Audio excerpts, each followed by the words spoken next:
Hello out there. Let's see. My makeup is right there in the back. It's so funny because I put it all in one place. So when I do my lives and I do my makeup on, it's all where it needs to be. So let's jump right into it. We're gonna be looking at, actually, let me just move this a little bit smaller here. Obviously, I don't know the Bible by heart, but my heart and my divine consciousness was talking to me about humbleness today. And we're going to target this because a lot of people think that being humble is a weakness. And for me, I have been stubborn at times.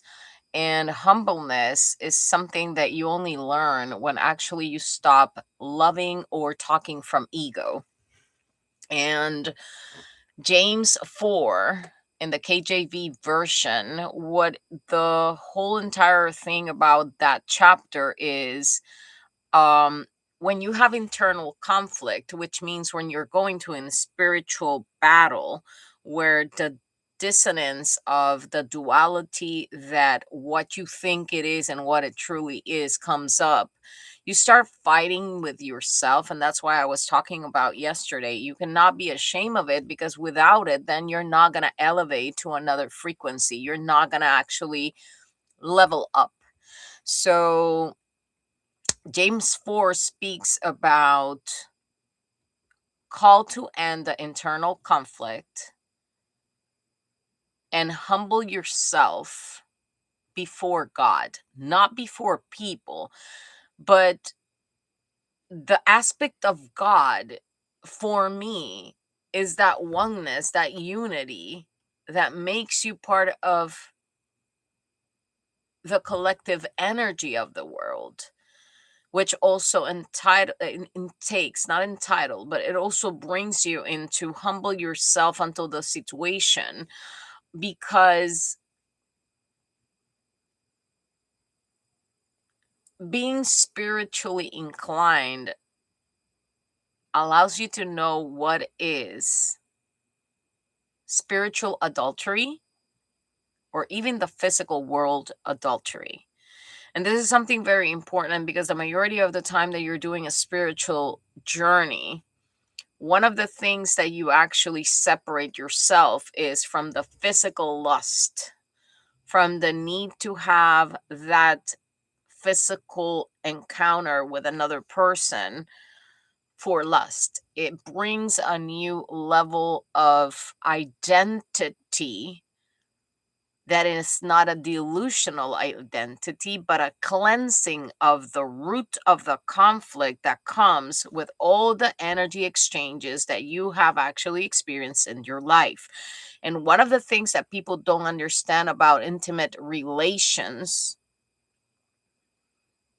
if you don't know yourself and you're opening your vessel to the energies of lower vibrational frequency of others, that's actually gonna become the pit where you fall. Um, we're not talking about it being something bad. We're talking about being something that has a deeper meaning and not a lustful meaning. So let's talk about how humility is power. The passage on James 4:6 states, God resists the proud but gives grace to the humble. When you leave from ego, if you pass through rejection or you go through anything in your circumstances where you think others are doing it against you, you don't have the humbleness to allow yourself to see things, as my post said, in chronological order about what truly happened, because you're in the victim standpoint. And for me, when I deviated from the victim standpoint, there was an energy that was living in victim standpoint that I connected to, which it didn't force me to go back to that energy. but was part of the lesson for the healer to understand, so we can separate ourselves from that energy. So, um you don't have to be ashamed when these things happen, but let me tell you something. Let's say, for an example, you felt rejected by somebody and you decided to make it your habit to pursue that person so they cannot be happy with themselves. You decided to attack that person until the point where that person needed to humble upon you. What's going to happen is that your intention was not a good intention. And the universe is going to come back and it's going to say, hey, slap in the face. What are you doing? But you're not going to be able to see it if you think that you're the victim all the time. But life is going to show you that you're going to choose a karmic connection where they are going to use manipulation, meekness on a false sense of saying it, and a false humility where they're going to create a persona for you to fall for the gimmicks, which is very different than being authentic. One of the things that I learned in this actually journey was, not because I know and have knowledge about the truth, it makes me able to be the judge of any other. And that was an indoctrinated part of Christianity that I actually don't marry with. And why I don't marry with it, because if you have a pastor that is telling you that somebody else should not be in your proximity because they're sinners, automatically using the word sinner and pointing at them as a sinner, even though it's a fact, it's also against the unconditional love that God professes. And I'm going to tell you why.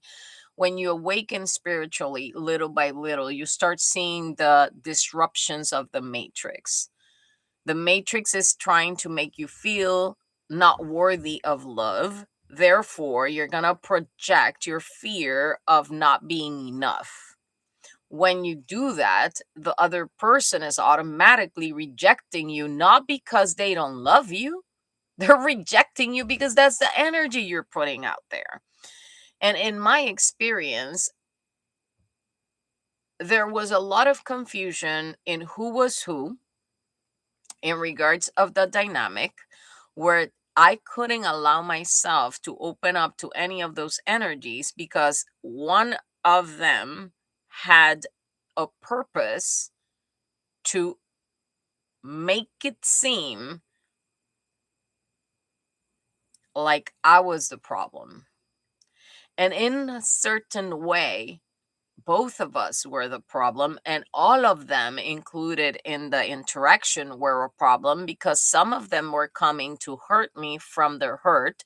I was hurting them from my reactions to the hurt. And the intention behind it was never to make it a competition. So I did realize there was a lot of envy in this crap. I couldn't believe that people will make it a competition to try to have my attention, regardless of what was the intention. Why? Because at the end of the row, I was the only one that could stop the engagement, the interaction. I was the only one that could have stopped on time and now allow my nervous system to actually break out like it did. But the experience was there for a reason, and it's a very simple reason. Whatever others wanted you to feel, the only way they're going to learn that it is wrong is when they feel it on themselves. And that's why a lot of people end up in karmic relationships, because if you think somebody else is by your projections, a bad person, a person that's coming to take advantage of you, etc., etc. But you are the one that are stealing from that person, and you're the one that are actually making that person feel like crap. The universe is not going to play, and it's going to come back, and it's going to bring you a person that is going to give you the illusion of being what you need. Why? Because they're going to trick you the same way you're tricking others. And when that happens, then you're going to find yourself living a karmic experience because you call it to your reality by wanting to make somebody else fall. Why I'm bringing this up, I'm not thinking that I'm perfect. I'm not saying I didn't do anything wrong. In my mind, in my innocent, stupid mind at times, I shouldn't call it stupid, but innocent mind, I thought that connecting with someone and being truly blunt and honest by telling them real was something that will help them confidence in themselves, but I didn't realize it became a hurtful way of saying things where that person only did not feel welcome but also felt attacked. So obviously I cannot say that anyone could think my intentions were good when I was actually probably blaming the wrong person for doing the things that the other person was doing.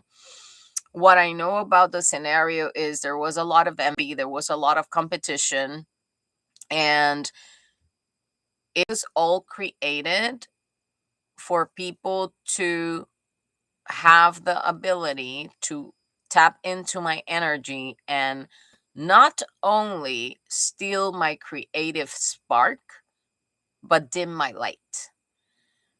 So if you look at the life of the people that were involved as of today and you see where they all stand, there was one prophecy that I put out there that said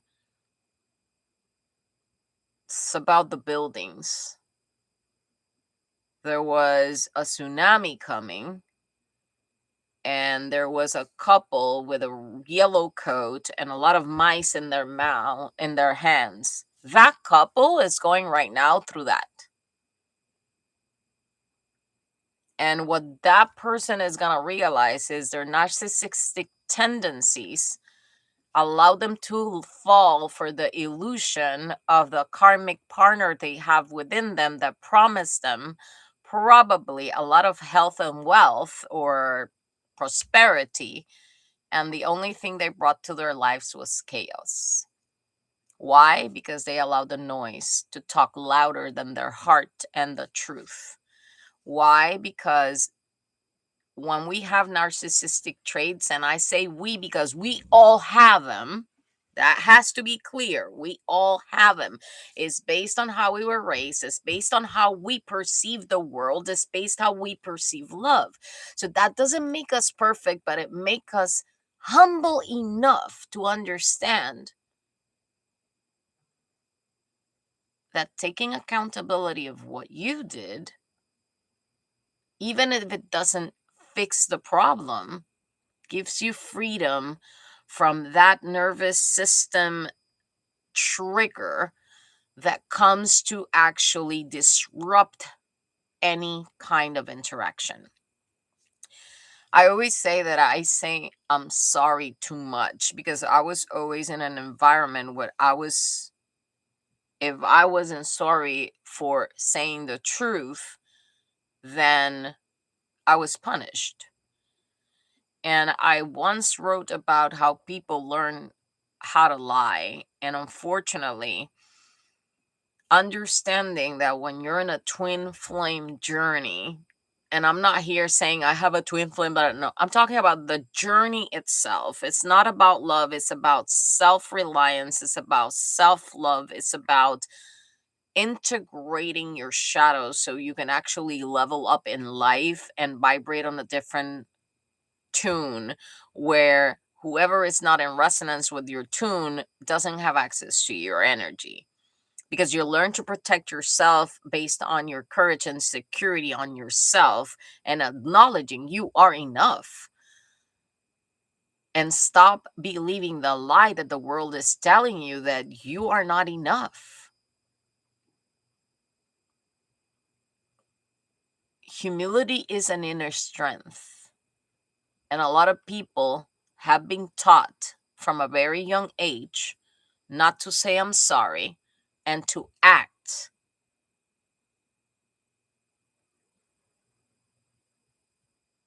as a powerful or strong person if they don't back down from their perception and ways. I think the chapter of James not only points up how important it is to be humble, because humble equals your heart is opening. And yes, I speak with passion, not because I want to blame anyone for what happened to me. The blame game has been over with. There's no shame on learning and growing spiritually. I'm not gonna say that I didn't do bad things. If you think bad was being honest and truthful and saying the truth, that's fine. I'm being humble about the way I communicated. I'm being humble about the way I saw the world through the eyes of indoctrination and Christianity, which did not allow me to have a space where it felt secure to love. And I say this because even though there was a game going on in the background of people wanting to win at all costs, there was also a lot of people that had their own wounds that as I was speaking, they were learning. And they started using my words as their own, but creating a false image of themselves. As I say my faults, as I say about or speak about my flaws, I don't do it waiting for anyone to forgive me. I doing acknowledging that my accountability of what I'm responsible for has liberated me from actually even feeling the need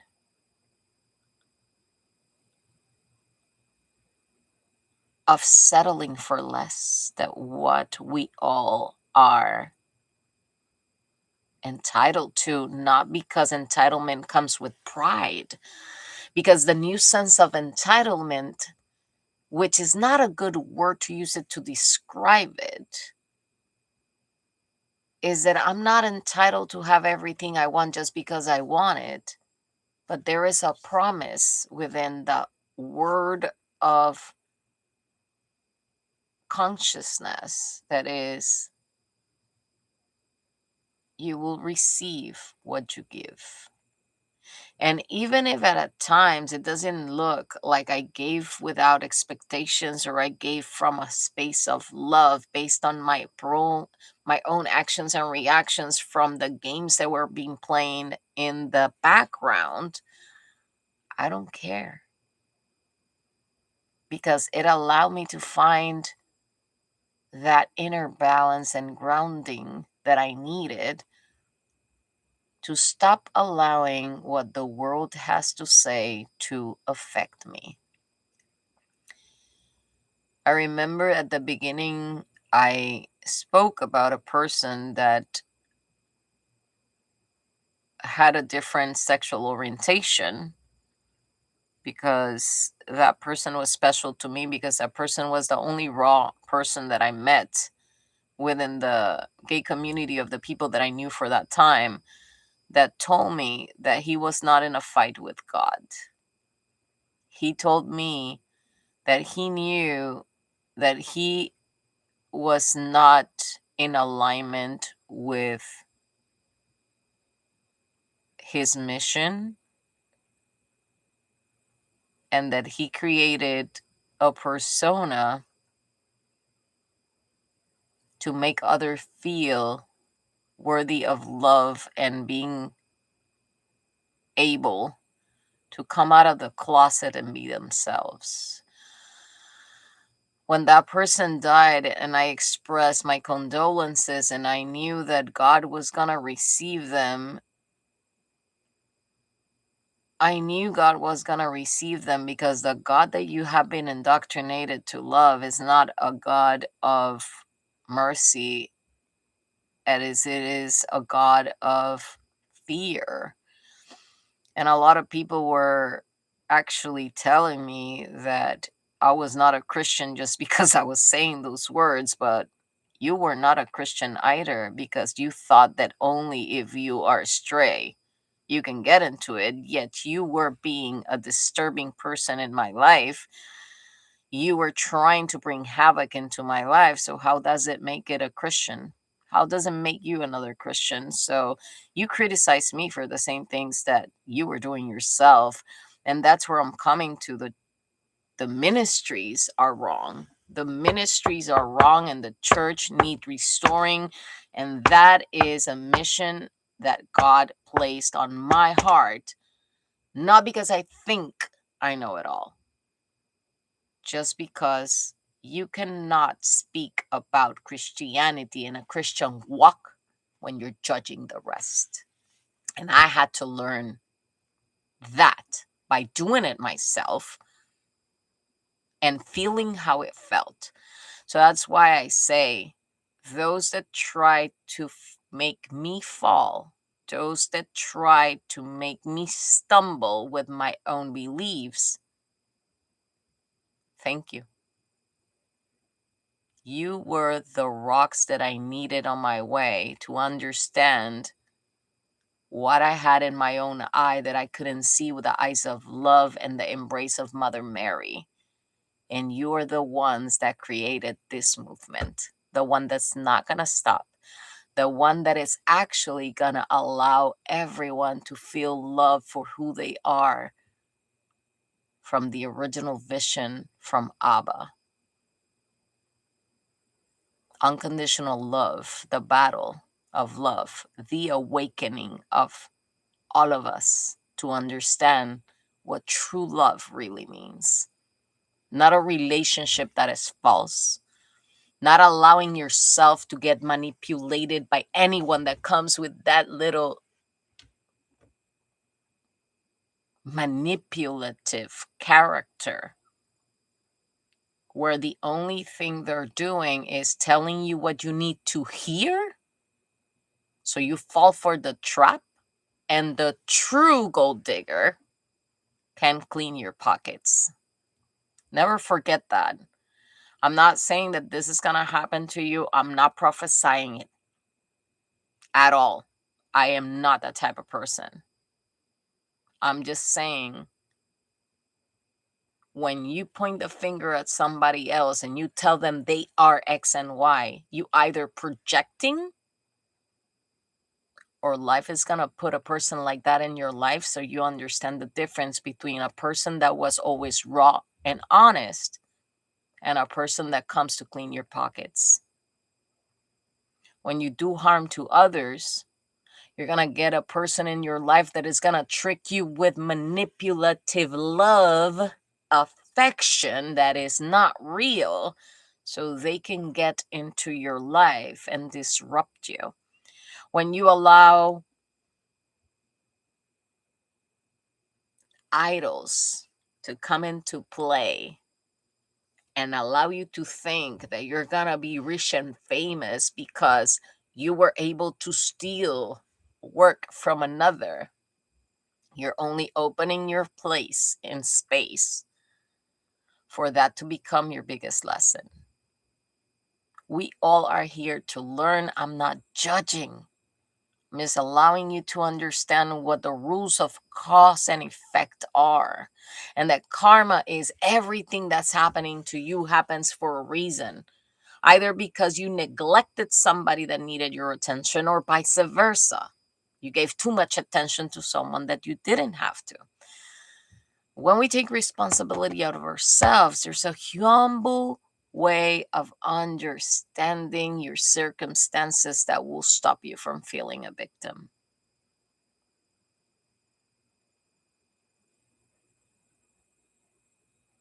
The things that I was put and forced to live,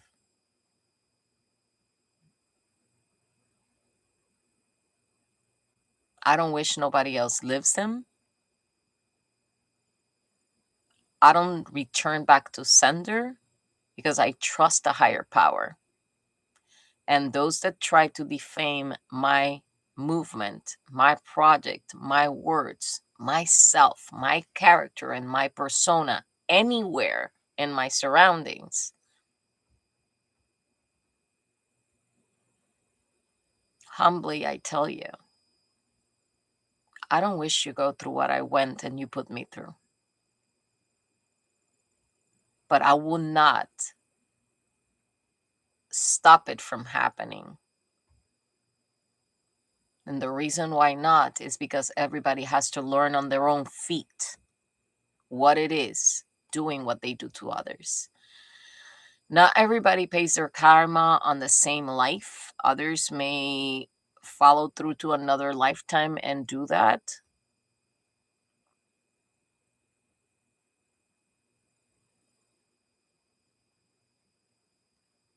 But when you stop identifying yourself with the projections of the world or the requirements of the status quo, when you stop diminishing your light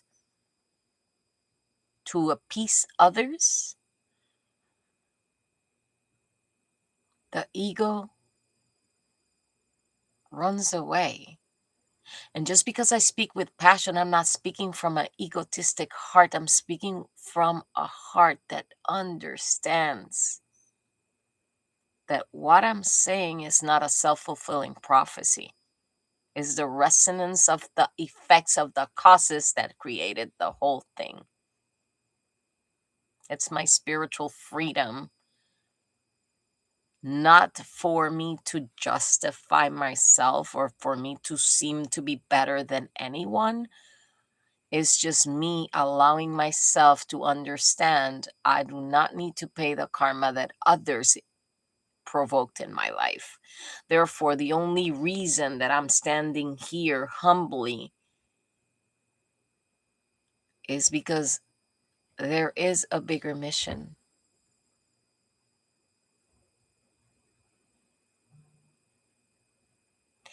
I don't think that I'm big. I don't think that I'm small. I just know that I am where I have to be. And those that need to hear this message, the message will fall in their laps. When the ego heals, even when you wish the best for those that you love from afar, you also know that everybody has to experience what they have to experience to regain themselves, as I did, as everybody else will have to do. Now, if they want to still live attached to the worldly aspects of life, that's where we put the other cheek and we say, go experience. Closing and opening doors, it is a free will decision, as only those that want to truly embrace their true potential of being loving, humble, and caring will actually one day open the doors of their own heart to experience true integration and a nice walk in togetherness, not a forceful walk into decay. Awakening is not being more than anybody else. It's not disrespecting others. It's not dismissing others. It's not looking behind or below your shoulder. You know what awakening is? Compassion. And that comes from Mother Mary. And Mother Mary is the nurturer that tells you and hugs you and tells you you are loved for who you are, but you also need to be accountable of your actions. Because every time you treat others with disrespect, the boomerang of life is going to come back and hit you. And the funny part is, it's going to trick you to believe you're in the right path until you understand the truth. I don't bring any other fire but the truth. And within the truth, I have to see myself. If you see yourself and I see myself, then love exists. If you see yourself outside of your own truth, there's no love, only conditions. It's a beautiful journey, and when your nervous system regulates, self-awareness comes in, spirituality awakens, and you personally transform, in that moment, you're ready to experience true unconditional love. And relationships and partnerships with people that vibrate in your same frequency. So some people think that leveling up is reaching a goal of success in this way. Not in my books, baby. In my books, it becomes true humbleness, true light, true charisma and not faked charisma, true pureness of the heart, where I know no one is perfect, not even myself, but I stop allowing others to have a say in my story. The moment that you get there, you will be sovereign. I am sovereign. I am sovereign in the spirit. I'm sovereign in my heart. I'm sovereign in my walk. And if you want to be sovereign in your walk, this is not about Christianity. This is about truth.